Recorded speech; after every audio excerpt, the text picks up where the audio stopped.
Yo, yo, yo, what is UP, guys? I know what you're already thinking right now. Bro, not another Roger versus Rocks video. I hear you, bro. I really do. But listen, listen. This one is completely different because today we're not just throwing opinions around like everybody else. No, no, no. Today we're going straight into the manga, straight into ODA's own words, and letting the facts do the talking. So sit back, get comfortable, grab your snacks, and let's settle this once and for all. Let's go. Now, first things first, bro.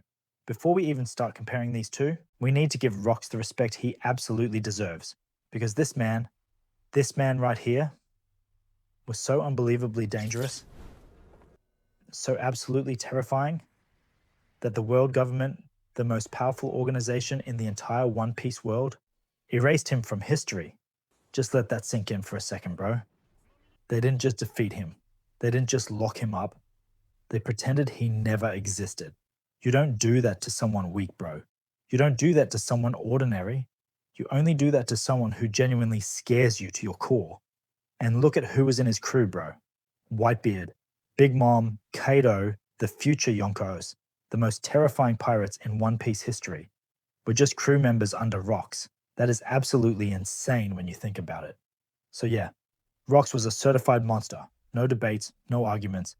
The man was legendary, but, and this is a very important but, there's something hiding in the shadows of Rox's story. Something that nobody talks about. And once you see it, you can never unsee it.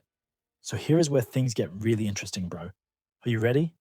Because this completely changes how we see Rocks forever. Rocks used the Domi Domi no Mi. Now, for those who don't know, the Domi Domi no Mi gives the user dominion over others.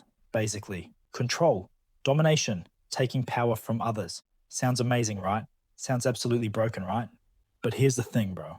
Here's the thing that keeps me up at night. That power. That incredible, terrifying power. Didn't originally belong to Rocks. He built his entire legacy, his entire reputation, his entire identity as the strongest pirate on a foundation of borrowed power. He needed external dominion to maintain his strength. Now directly compare that to Gold D. Roger. Roger had no devil fruit, bro. Zero. None. Absolutely nothing. Just pure, undeniable haki. Just his own soul, his own will, his own spirit. And that man still conquered everything in his path. Tell me that's not crazy? Now this is my favorite part, bro. God Valley. Picture this scene in your head right now. Rocks has assembled his full crew. Whitebeard with those earth-shattering quake punches. Big Mom with her absolutely broken soul powers. Kato with his literal dragon transformation. All of them fighting together as one unstoppable force under Rocks. Dizabek. This is literally the most terrifying crew ever assembled in One Piece history, bro. Like genuinely, if you saw this crew coming towards you, you would swim away.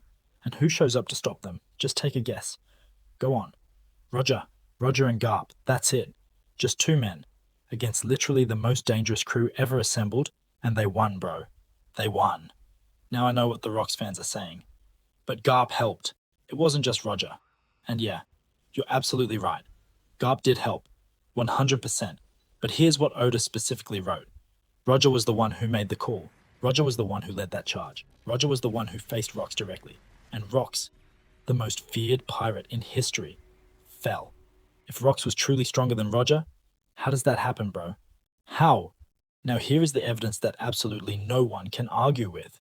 You want to know how strong Roger truly was? Ask Rock's own crew members. Like, forget my opinion. Forget your opinion? Let's ask the people who actually knew both of them. Whitebeard, the man literally called the strongest in the world, said Roger was the man closest to One Piece, not Rocks, not himself. Roger. And then look at what happened after Rocks died. Whitebeard, Big Mom, Kaido, these absolute monsters became Yonkos and reached their absolute peak power. And even then, they still couldn't reach Roger's level. Bro, think about that for a second. The students of Rocks, at their absolute maximum power, still couldn't surpass Roger. So where does that put Rocks compared to Roger? The math just doesn't lie, bro. Now we're going deep, bro. Like really, really deep. Because Oda, our absolute genius mangaka, never does anything by accident. Every single panel, every single word, every single detail in One Piece means something. And here's what Oda is secretly telling us about Roger and Rocks. Rocks needed external power to dominate. His devil fruit gave him control over others, borrowed strength, dominated power. But Roger's power came from within, pure conqueror's haki, the power of absolute will. And look at the pattern Oda creates with his strongest characters. Luffy, Roger, Shanks. What do they all have in common? Their power comes from their soul, bro, from their unbreakable will, not from borrowed devil fruit powers. Oda is literally drawing a line in the One Piece world, and between those whose power comes from within, and those who need external power to be strong. And Rox, as absolutely legendary as he was, fell on the wrong side of that line. That's not me saying it, bro. That's ODA saying it. Okay, bro, so let's bring it all together now. And I want to be super clear here. Rox Dijabek was an absolute legend, one of the greatest pirates to ever live. The fact that the world government erased him from history tells you everything about how dangerous this man was. I have nothing but respect for Rox. But here's the honest truth, bro. Based on the manga, based on ODA's own writing, based on the facts of One Piece, Roger defeated Rox at God Valley with minimal help. Roger conquered the Grand Line, something Rox never achieved. Roger found the One Piece, something Rox never found.